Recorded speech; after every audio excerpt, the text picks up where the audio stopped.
Di webinar kali ini kita bahas saham di tahun pemilu dengan saya sendiri, Ngurah Mustafa Horman, sebagai founder dari Pintar Saham. Oke, jadi hal yang pertama saya bahas, tentunya kita harus tahu juga terkait dengan jadwal pemilu di 2024, di mana di sini kamu bisa lihat ya. Tunggu sebentar. Jadi sebenarnya pemungutan dan penghitungan suara itu akan dimulai di bulan Februari. Ya mungkin memang terkesan mereka masih Juni nih, masih 8 bulan lagi acaranya. Terus kenapa udah buat kayak gini gitu ya.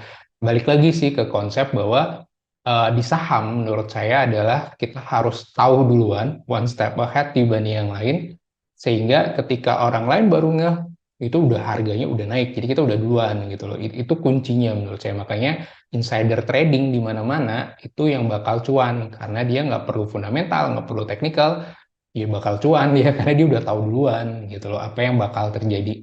Itu insider trading ya. Nah, sekarang atas dasar itu saya mencoba, oke, karena belum ada juga yang bahas pemilu lebih detail, saya coba bahas lebih awal, 6 bulan, 8 bulan malah sebelum acaranya dimulai, yaitu Februari 2024.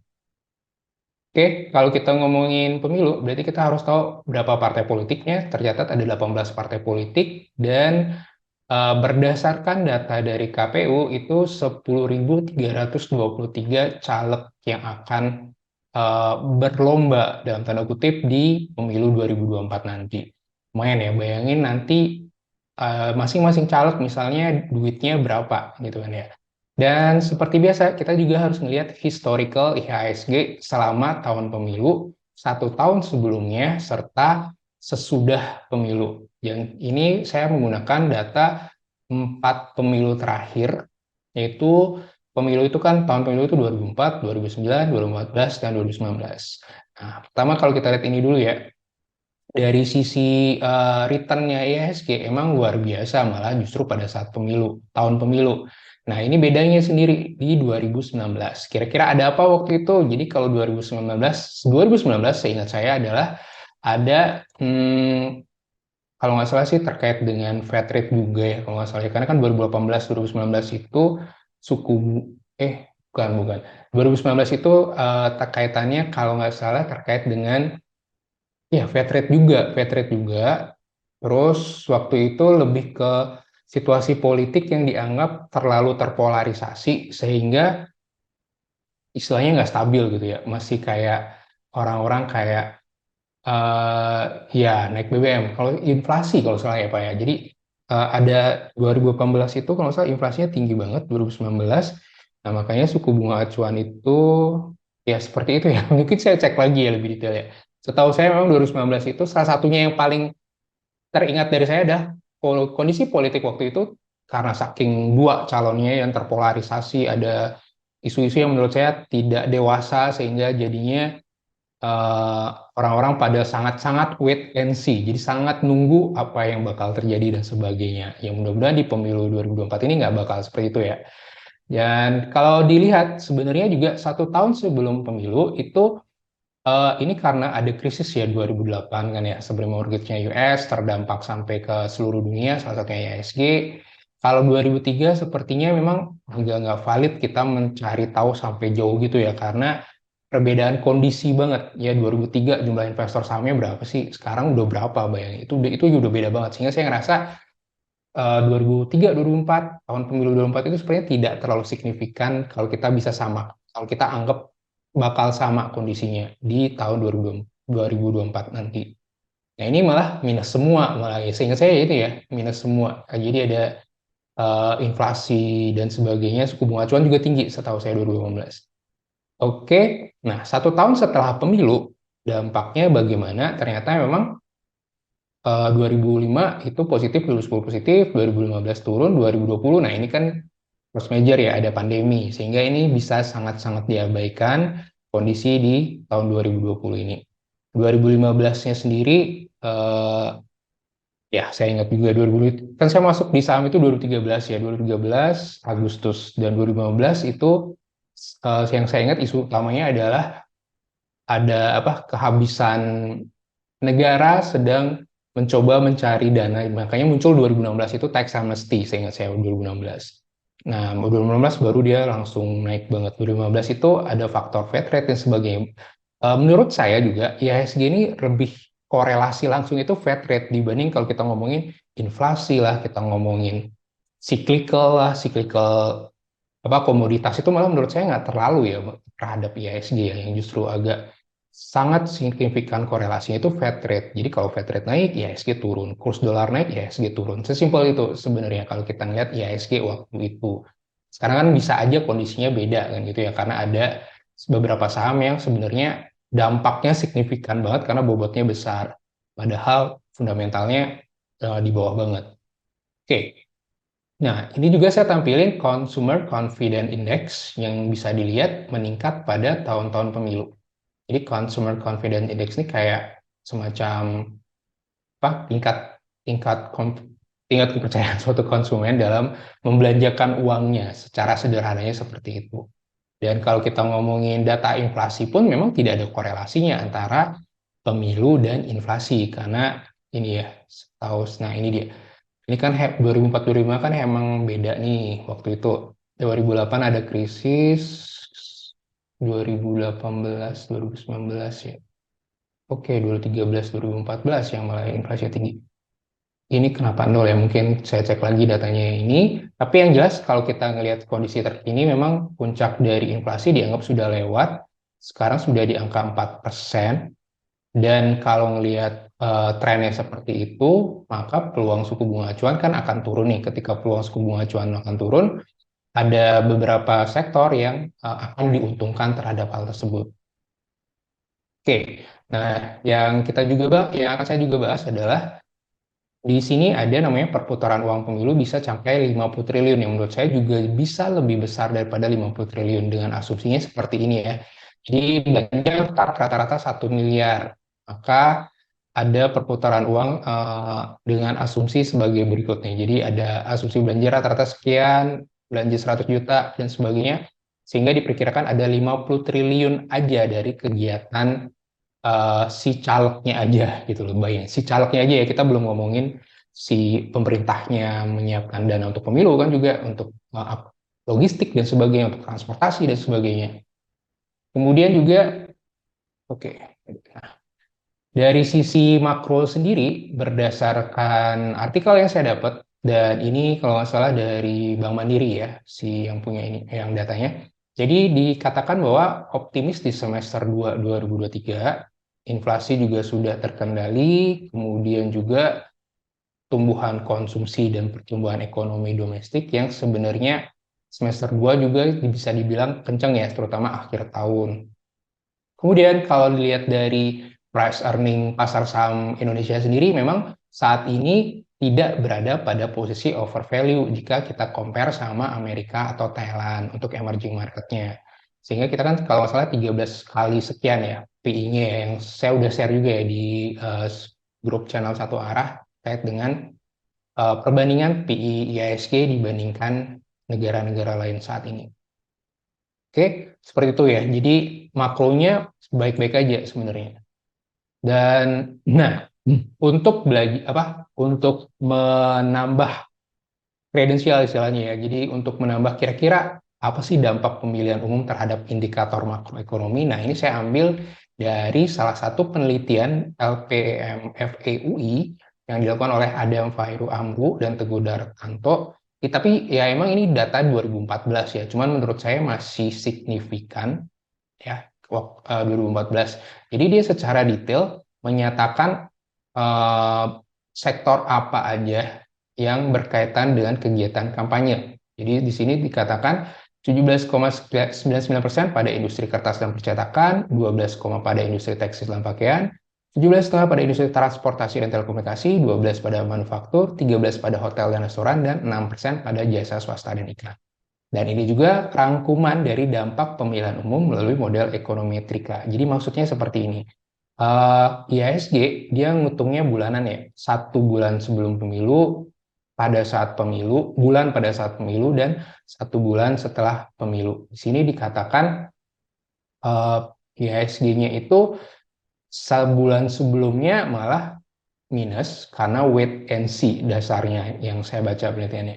Pada saat pemilu juga minus, karena istilahnya ya masih wait and see kan apa yang bakal terjadi, hasilnya siapa, dan itu kan waktu itu masa-masa tenang dan sebagainya. Dan ketika sudah hasilnya, nah baru plus lagi. Dan ini katanya signifikan, artinya signifikan kan eh, probabilitasnya tinggi gitu ya. Sederhananya ini ya.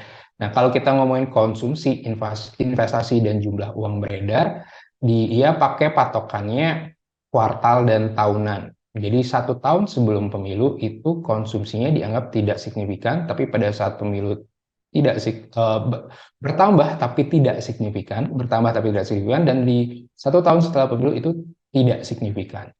Nah, jadi dianggap kalau kita ngecek konsumsi 1 tahun setelah pemilu itu ya tidak ada korelasinya gitu ya hasil kesimpulannya ini. Tapi yang signifikan adalah yang ini. Konsumsi pada saat pemilu itu meningkat. Jadi kita cari yang signifikan-signifikan aja ya. Ini berdasarkan penelitian dari yang 2014 ini gitu ya. Jumlah uang beredar ya udah pasti naik. Simpel banget kalau jumlah uang beredar, investasi juga signifikan. Tapi malah menurun pada saat pemilu. Ya, balik lagi ke wait and see-nya tadi. Nah, saya juga coba mencari tahu kira-kira saham terbaik di tahun pemilu di 2019 misalnya adalah saham apa aja sih. Nah, berdasarkan sumber dari googling yang saya lakukan, ternyata di 2019 random banget ya, tidak ada sektor yang sangat-sangat dominan kalau dilihat dari sini. Mulai dari Barito Pasifik kan dia kategori kimia, BTPS bank, ini media, ini bank lagi, ini telekomunikasi, nah ini transportasi, telekomunikasi lagi, bank, energi, energi, Kapuas Primakol, zinc, ya energi, batubara. Nah dari sini ya, jadi random kan, jadi tidak bisa menyimpulkan, oh tahun pemilu 2019 berarti eranya ini, eranya begitu. Ya ternyata nggak gitu juga. Tapi memang berdasarkan data, setahu saya kalau kita nyari saham terbaik itu agak itu fundamentalnya agak bakal terpinggirkan ya. Maksud saya jangan lihat fundamentalnya banget kalau nyari yang terbaik di tahun tersebut. Tapi kalau mau sustain, ya fundamentalnya dicari. Karena kadang yang terbaik itu ada faktor X-nya setahu saya ya, berdasarkan pengalaman. Oke, 2019. Nah, di 2014 yang terbaik adalah Temas, Samudra Indonesia, Fortune, First Media, Dharma Samudra, Waskita. Nah, ini ada dua konstruksi karena waktu itu 2014 ada namanya Jokowi Effect ya. Yang kalau kita ya kalau yang sudah masuk di tahun itu pasti tahu ya bahwa ada namanya Pak Jokowi Effect, sehingga saham-saham konstruksi itu pada naik luar biasa waktu itu. Nah, pertanyaannya ini di 2024 nanti seperti apa? Yang menurut saya sih sebaiknya konstruksi belum dulu sih kalau menurut saya. Makanya saya tidak terlalu mencantumkan di screening saya nanti ya. Nah, jadi kita langsung masuk ke sektor emiten ya. Sektor emitennya apa aja? Pertama saya bakal bahas perbankan, karena perbankan ini yang dianggap eh, paling besar probabilitasnya untuk up atau naik. Nah, ini beberapa berita yang disampaikan di mana pertumbuhan kredit di kisaran 10-12%, eh, target versi Gubernur BI. Kemudian dari sisi makronya sendiri sebenarnya balik lagi ya. Jadi dianggap Bank Dunia menaikkan proses pertumbuhan global karena dianggap US, China, dan ekonomi utama lainnya terbukti lebih tangguh dari perkiraan. Nah, tapi dia tetap mengatakan suku bunga yang lebih tinggi dan kredit yang lebih ketat akan berdampak lebih besar pada hasil tahun depan. Jadi naik jadi 2,1% ya PDB real globalnya proyeksinya dari 1,7 yang diperkirakan pada Januari yang lalu. Jadi ada peningkatan. Jadi 2,1 artinya dianggap oh ternyata nggak seburuk yang mereka perkirakan dari awal gitu sih. Dan dari sisi OJK sendiri sama juga ya, targetnya kredit menyentuh 10% pada tutup buku 2023. Jadi BI, OJK sepakat 10-12, 10% minimal. Itu terkait dengan kredit di perbankan. Nah, ini data dari 4 bank yang besar paling dominan dan sistemik lah di Indonesia saat ini. Ada 4 bank besar ini. Oke, ya nanti ya saya jawab ya Pak untuk pertanyaannya. Nah, untuk pemilu misalnya, 1 tahun sebelum pemilu ya memang BCA ini selalu positif ya. Ya BCA ini memang beda ya teman-teman ya. Kalau BCA ini dia minusnya cuma di 2020 kemarin pada saat pandemi. Sisanya dia positif. Luar biasa memang. Nah, untuk BRI memang waktu 2008, 2018 dia minus semua. Tapi ini perlu dicek lagi 2008 ini ya. Masa 2008 BCA plus sendiri. Oke, karena 2008 setahu saya banyak yang drop banget kan. Oke, nah ini pada saat tahun pemilu, balik lagi ya, karena tahun sebelumnya krisis 2008, maka 2009 ya pasti kencang banget naiknya. Begitu juga 2013, atau saya juga ada agak-agak ya waktu itu ya. 2014 nya kencang banget lagi. 2018 eh beda ya, kalau dilihat dari sini sih naik banget ya BCA BRI-nya ya, 2000 pada saat 2019 ya, kecuali BNI. Kalau dari 1 tahun setelah pemilu, karena pandemi, kita anggap abaikan ini semua, 2015. Nah, ini kelihatan 1 tahun setelah pemilu, jadi jawabannya malah tidak sekencang waktu, tidak senaik pada saat tahun pemilu ataupun 1 tahun sebelum pemilu. Nah, ini kan historical doang ya, teman-teman ya.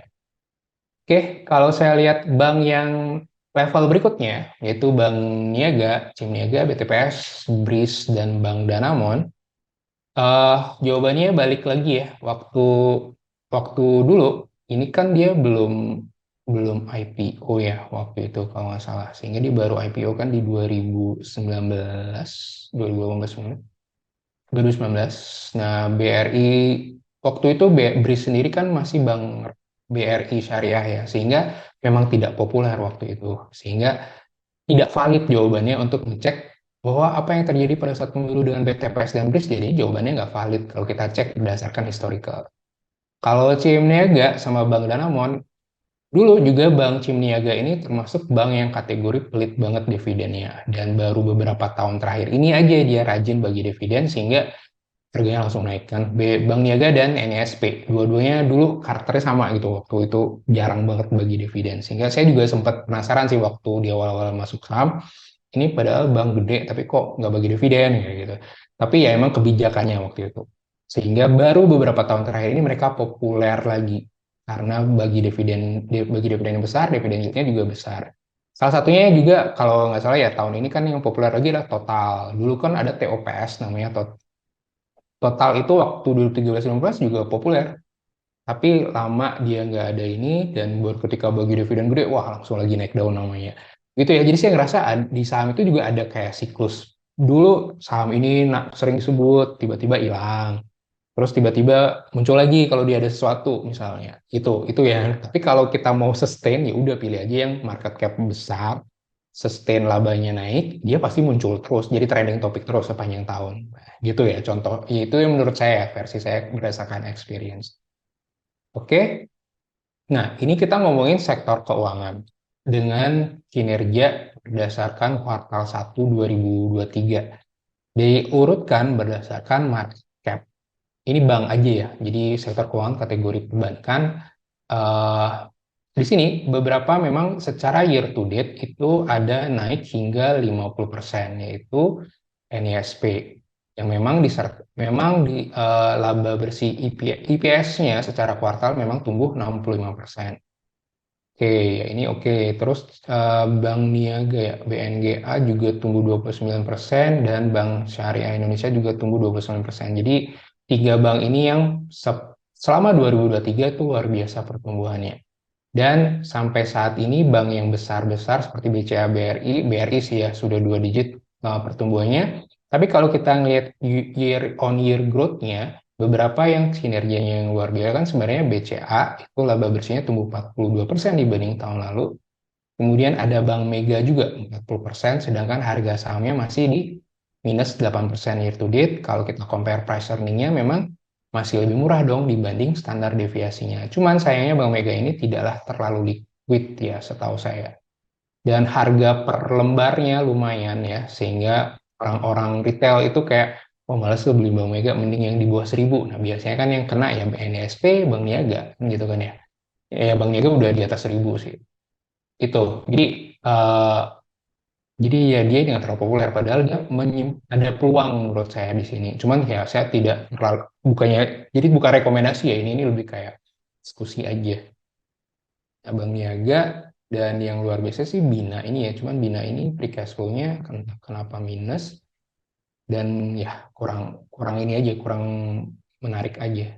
Dan dari sisi BNII, nah BNI ini juga sebenarnya lumayan ya growth-nya. Cuman ya itu free cash flow-nya kalau minus ini jadi kayak bertanya-tanya ada apa sebenarnya kok dia minus. Ya meskipun ini hanya satu 12 trailing month sih memang ya, jadi belum, dan ini juga baru berjalan 3 bulan di 2023 kan, jadi kita belum bisa nyimpulin langsung wah ini jelek, nggak bisa gitu dong.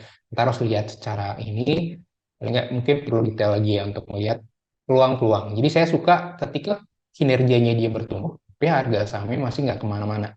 Nah, itu ada peluang di situ, yang menurut saya ada peluang. Oke, dan untuk sektor consumer non-cyclical sendiri, saya coba bagi food and beverage, balik lagi karena makanan dan minuman menurut saya yang paling berpeluang bertumbuh ketika pada saat pemilu nanti. Dengan, ya ini datanya ya, ICBP, Mayora, dan Carun. Nah, Cepin ini pakan ternak ini sepertinya masih nggak terlalu ya prospeknya ke depan ya, karena kita tahu bahan baku, dan saya juga udah posting ini di YouTube ya, YouTube channel Pintar Saham terkait dengan Cepin, Japa, itu kayaknya kurang menarik untuk tahun ini so far, melihat 3 bulan kinerja awal aja, siapa tahu dia ada pembalikan arah, siapa tahu kan. Dan yang lain adalah ICBP dan Mayora. Di sini bisa kamu lihat bahwa ICBP itu selalu bertumbuh dan Mayora itu selalu bertumbuh 1 tahun sebelum pemilu, dan pada saat pemilu dia koreksi.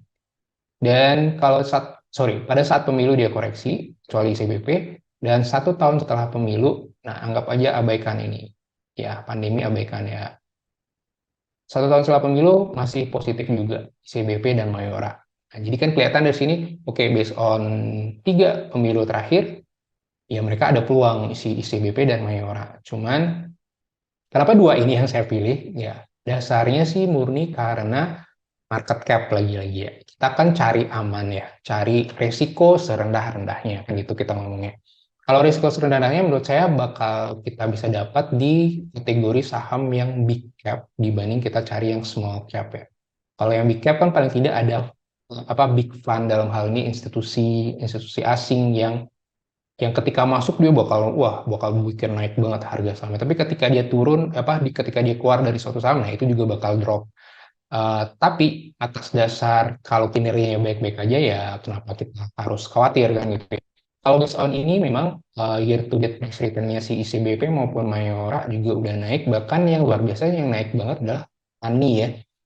Tapi kalau kayak gini price earning-nya kan jadi kayak oke, ini kayaknya nggak ada dulu deh ya. Dan dia juga udah naik luar biasa 84% tahun ini aja si Pani ini. Dan terbaik kedua berdasarkan sektor makanan minuman itu ada Ultra Jaya, kemudian ada Vapa. Vapa ini kalau nggak salah dia juga sawit ya. Jadi sawit itu juga nggak punya sektor sendiri dia masuk ke ini dia sektor consumer non cyclical, food and beverage, makanan minuman dia dimasukkan ke dalam penggolongannya. Oke, kalau based on ini bagaimana? Jadi jawabannya kalau melihat ICBP sebenarnya kan hal ya. Kalau based on ini doang udah kemahalan nih, price earningnya udah kemahalan. Tapi kalau kita lihat, nah price target ini adalah based on konsensusnya yang diperoleh oleh Stockbit, dan ini yang kategori median ya. Jadi kan konsensus itu ada 3 ya, yang low, median, and high. High itu istilahnya optimis banget, median itu yang tengah-tengah, yang low itu yang pesimis, versi pesimis. Nah kalau dari versi yang tengah-tengah, target ICBP di 12.800. Tapi hari ini saya juga udah buat tentang analisa ICBP yang menurut saya 11.600 aja udah oke lah ya. Tergantung aja sekarang kira-kira dia bisa mentargetkan berapa laba bersihnya. Dan sayangnya saya belum mendapatkan data perkiraan laba bersih mereka tumbuh berapa tahun ini. Nah, kalau yang induknya malah Indofood memang lebih murah secara valuasi terlihat di sini ya, di bawah rata-ratanya. Cuman Indofood ini kan terekspos atau tereksposur dengan sawit ya, sawit yang mereka punya. Ya, sawit yang mereka punya kalau nggak salah LSIP ya. Yang memang sawit sendiri kan ada El Nino di tahun 2023. Proyeksinya sebenarnya untuk harga sawit ketika ada El Nino adalah peluangnya naik. Karena kemungkinan persediaan atau supply dari sawit itu bakal menurun akibat adanya El Nino. Nah, tapi kan tergantung si emiten, apakah si emiten bisa memproduksi dengan baik meskipun ada wabah El Nino. dan apakah dia bisa memanfaatkan dan kenaikan harga si sawitnya. Oleh karena itu saya nggak terlalu juga memilih CPO untuk 2023 maupun 2024. Ya, oke, jadi pilihannya bagaimana? Bukan pilihannya. Jadi lebih menurut saya yang menarik adalah si Mayora ini ya. Apalagi dia memproyeksikan pertumbuhan laba bersihnya di angka 30-an% tahun ini aja. Untuk yang minuman seperti Cimori, Ultra Jaya, kalau dilihat dari sini kan Ultra Jaya udah over value based on standar deviasinya. Cimori sendiri emang udah mahal dari sananya ya, dari awal di IPO juga udah mahal dari sananya. Cuman emang dia bertumbuhnya lumayan ya. Cuman ya ini EPS YoY kuartal satunya tetap biasa aja. Oke, ya itu secara consumer non cyclical food and beverage. Dan berikutnya adalah food and staples retailing. Jadi yang retail juga menurut saya bakal positif dampaknya. Dan kalau based on ini memang kelihatan terlalu jomplang ya antara Alfamart dengan yang lain ya, jauh banget market cap-nya, size-nya juga udah jauh banget. Jadi, dari sisi valuasi Alfamart memang sudah bukan yang under value lagi. Cuman saya ngelihat net profit marginnya juga tipis ya, karena kalau teman-teman atau kamu tahu usaha minimarket kan sebenarnya mereka ngandelin volume kan, bukan ngandelin margin. Dan dari sini kelihatan ya kita ngandelin growth-nya aja sih menurut saya. Jadi Alfamart ya malah Alfamidi-nya yang naik banget tahun ini, padahal based on ini dia turun di year growth-nya. Ini agak ini ya. Dan menurut saya Alfamart ini memang diuntungkan ketika dia masuk MSCI tahun lalu ya. Mei tahun lalu kan dia masuk Morgan Stanley MSCI Index Indonesia, dan dia tuh langsung populer, langsung naik dan sebagainya. Oke, dan untuk yang sektor consumer cyclical, saya gabung aja ya. Jadi saya nggak memisahkan antara media, antara retail yang biasa, dan jadi ada banyak banget sebenarnya pilihan di sini yang juga populer.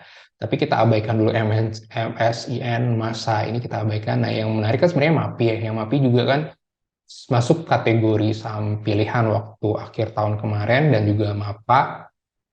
Ini udah naik banget, 68% sih Mapa udah naik.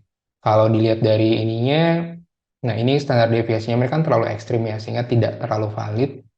Cuman menurut saya growth-nya luar biasa itu Mapa memang. Oleh karena itu saya kemarin di kinerja kuartal satu saya memilih Mapa sebagai salah satu yang oke untuk dijadikan watchlist. Ya, jadi yang the best memang, nah untuk masa ini mungkin coba abaikan dulu ya, karena agak membingungkan si emiten ini. Sehingga film juga meskipun luar biasa juga naiknya, tapi eh, ya mungkin ada faktor X-nya ya, sehingga kita lebih pilih yang based on ada fundamentalnya sehingga lebih sustain, lebih kuat lah kenaikannya. Dari hal ini saya merasa MAPI, MAPA dua ini oke. Untuk MAPB-nya justru menurut saya biasa aja ya, karena memang mereka mau rek isu kan yang MAPB, sehingga kurang menarik juga untuk di saat ini. Untuk media, SCMA maupun MNCN, oke, kalau lihat dari sini kan SCMA masih murah dibandingkan kinerja apa standar deviasi price earning-nya. Tapi kalau berdasarkan growth memang kan mereka pada turun ya. SCMA drop banget, MNCN drop banget. Cuman saya yakin belanja iklan tahun politik itu juga gede ya, sehingga ada peluang sih dari sisi SCMA MNCN. Tapi coba kita lihat nanti chartnya ya. Oke, seperti ini. Silakan nanti materinya juga bakal saya share sih di grup. Dan nah yang menurut saya juga menarik adalah transportasi dan logistik, dan untuk ukuran market cap Temas itu memang nomor satu, dan secara valuasi ya yang luar biasa memang yang ini ya si ASA di Sarana Armada, kemudian ada Bluebird dan Temas, ini yang tiga naik banget. Kemudian ada Nelly, Hais, dan TRJA. Oke, dilihat aja dari kinerja ya. Dari net profit margin kan, ya ini nggak masuk akal, si Garuda ini nggak masuk akal. Net profit margin yang oke sebenarnya kan si Temas nih, 26%. Dan ada Nelly 43% dan Hais 16%. Tapi kalau kita menyangkut pautkan dengan pemilu kan tidak ada hubungannya sama Hais dong ya, karena kan dia komoditas yang diangkut, bukan bukan barang, bukan orang kan gitu ya. Jadi yang ada relate-nya dengan orang, transportasi orang ya Garuda Indonesia, Bluebird, cuman Garuda mungkin kita abaikan dulu sambil melihat situasinya. Kalau Bluebird sih memang dari sisi ini aja memang PBV-nya masih di bawah satu ya. Eh, Price earning-nya juga masih oke, growth-nya juga lumayan 161% dibandingkan tahun lalu, sehingga menurut saya ada peluang, masih ada peluang untuk Bluebird. Untuk Adi Sarana Armada sepertinya masih belum inline aja ya antara ini kinerja sama ininya kok jadi drastis banget. Oke, dan Temas pun oke, ini net income growth rate juga turun ya.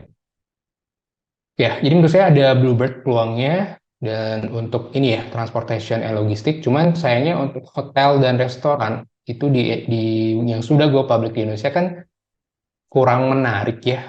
Paling yang menarik cuman IS doang, EAST. Itu pun dia udah lumayan banget naiknya ya. Dan saya ingat akhir tahun ya akhir tahun 2022 itu saya rekomen IS masih di bawah 100 rupiah. Sekarang udah lumayan kan 112 kalau nggak salah. Tapi kalau saya coba screening lagi ya karena is doang yang lebih menonjol dibanding yang lain, jadi kesannya terlalu ngepompong dong gitu kan ya. Jadi di sini ya untuk hotel dan restoran memang sengaja tidak saya tampilkan di sini.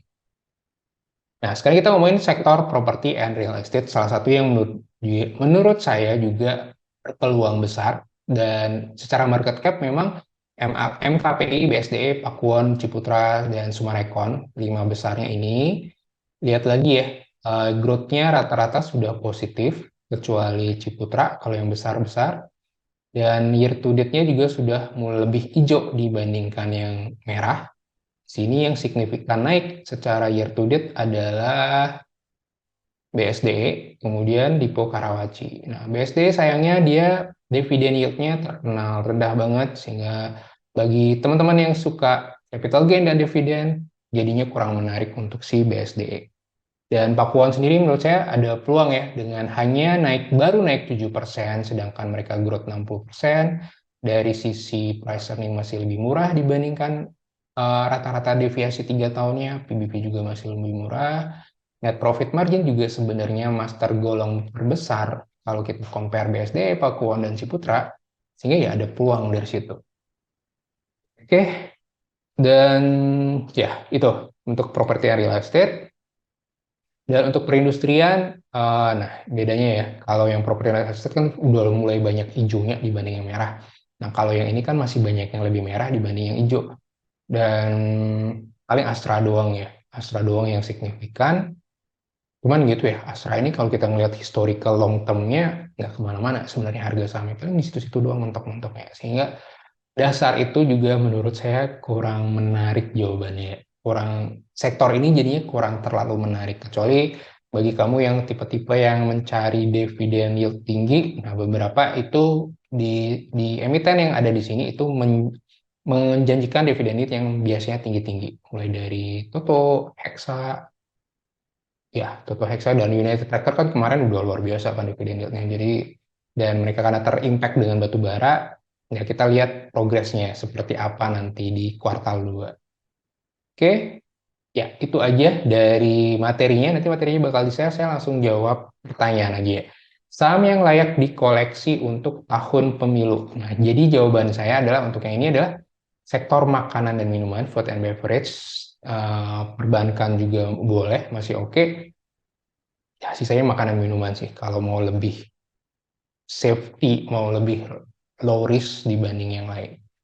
Oke, dan apakah perlu dihindari saham yang ada hubungannya dengan pasangan calon atau justru kalau kita yakin paslon menang akalnya? Nah, kalau kita lihat berdasarkan data lagi ya, misalnya ya, saya coba mencari hmm,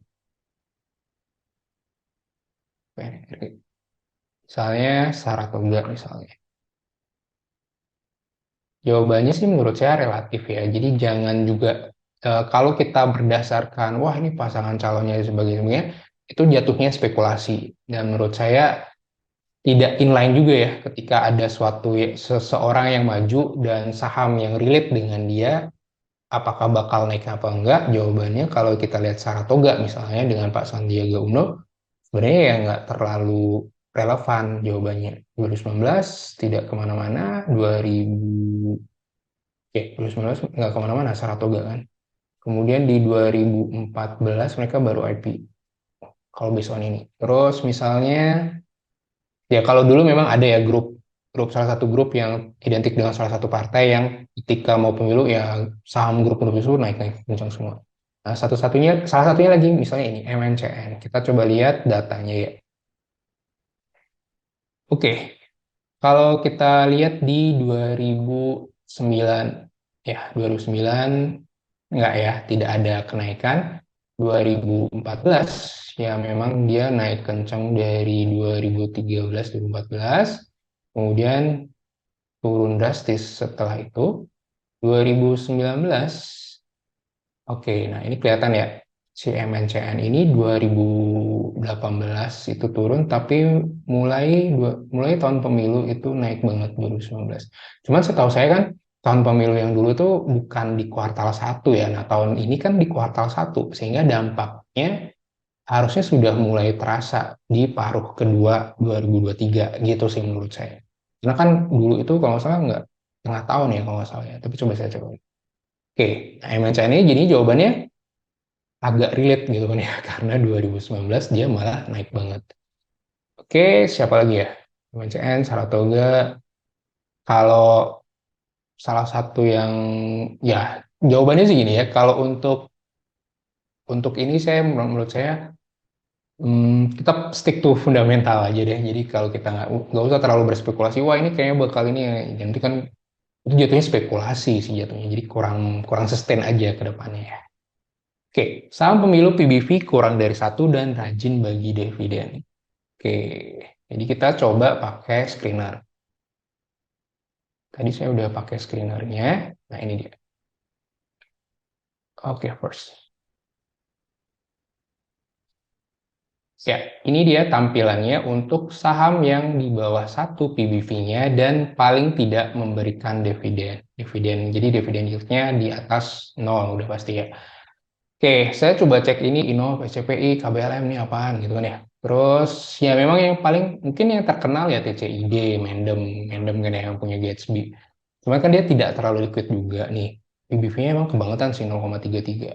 Nah, PNLF ini kan isu kemarin diakuisisi oleh Bank Jepang, apa perusahaan Jepang juga nggak jadi kan gitu ya. Oke, dan ini ada WG. WG ini kan konstruksi.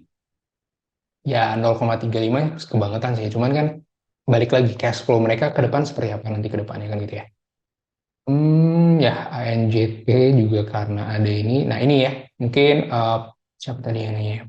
Pak Om Satrio nanti bisa coba, saya mau coba copy nanti ini ya, data PBV dan ada dividen yield-nya. Ya Saratoga pun di bawah 1 so far kalau based on data dari ini. INKP juga masih 0,5.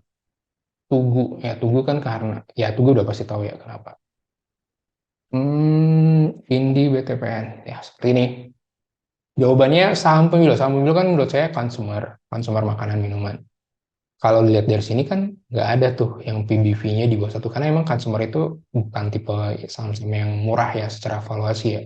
Mereka tuh udah rata-rata udah mahal. Di sini yang rata-rata murah saya ngeliat yang memang kayak diabaikan orang ya dalam tanda kutip ya, masih orang-orang tuh kayak masih nggak ngeh apaan sih SDRA, IDPR, ASDM ini kalau nggak salah asuransi, ASBI, MDKI. Nah ini orang masih bingung aja. Tapi kalau dilihat dari dividen yield yang tinggi kan Elsa ya. Elsa juga kan udah bagi dividen. Indi juga udah.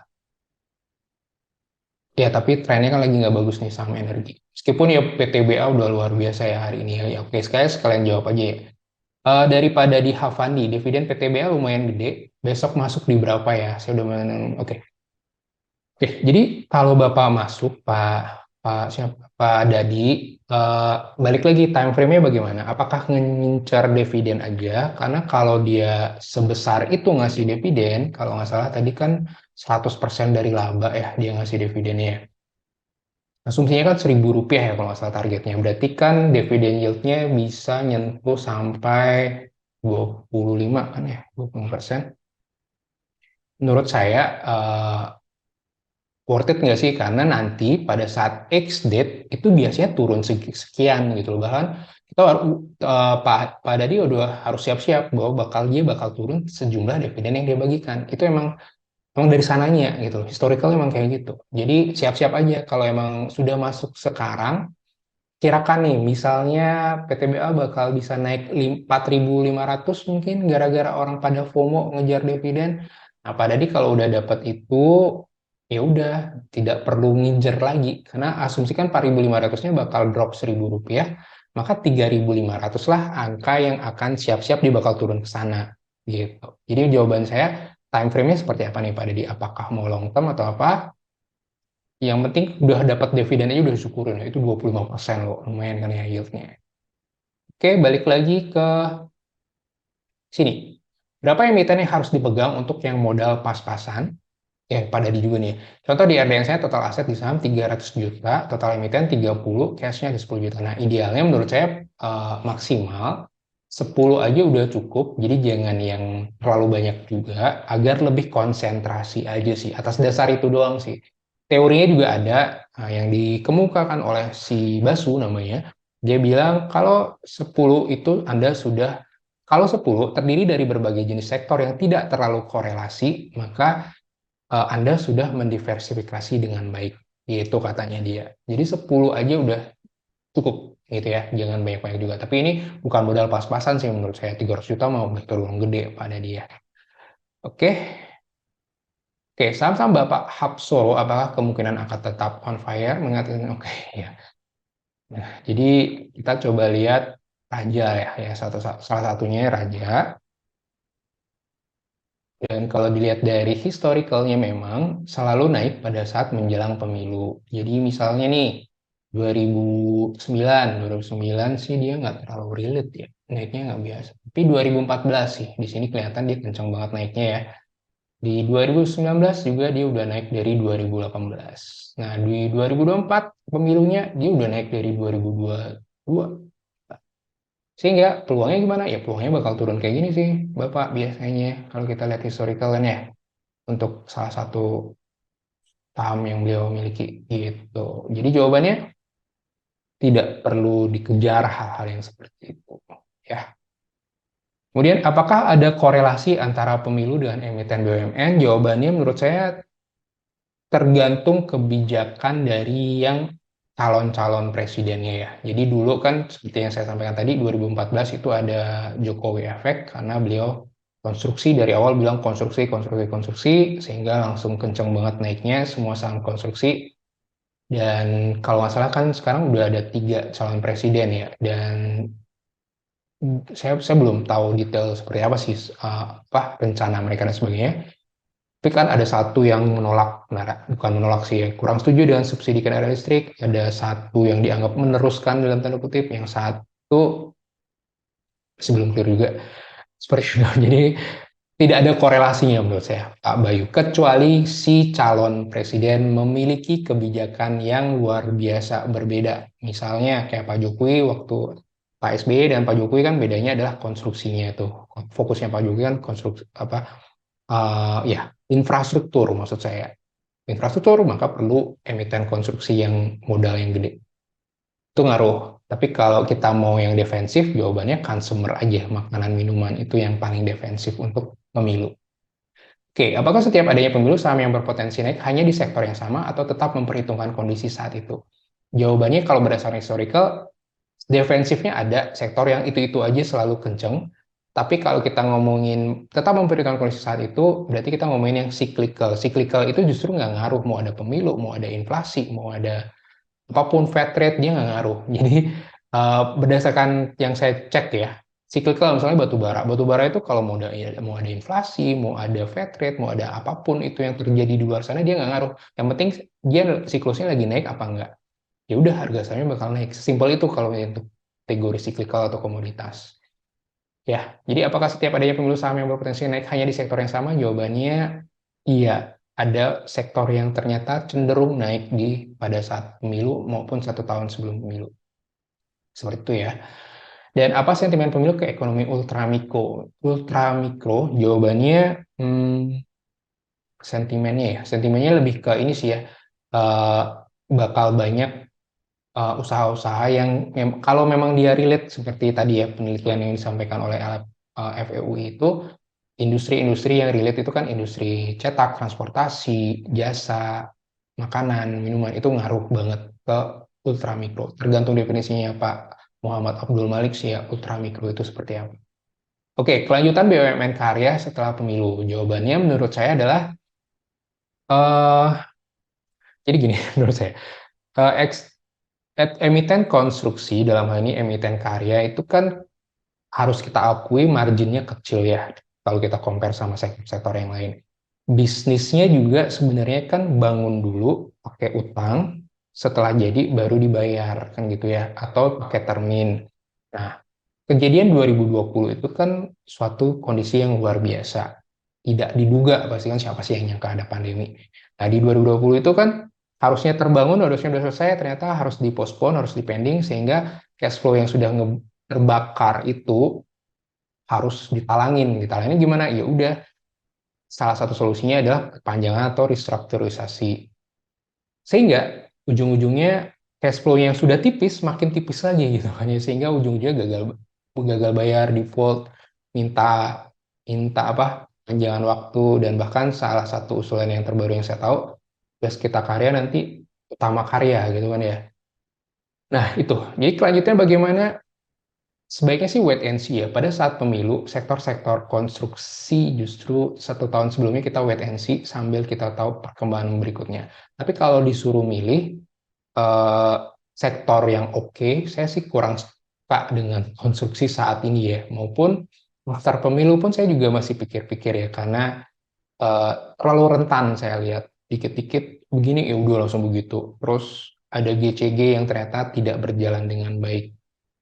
Pengawasannya sih yang menurut saya juga sepertinya tidaklah seketat bank misalnya, yang kayak gitu sih, Ibu Leni ya. Jadi kalau bisa milih saya prefer yang lain sih, seperti itu.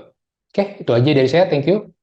Semoga memberikan insight hasilnya, semoga juga cuan selalu buat teman-teman semua.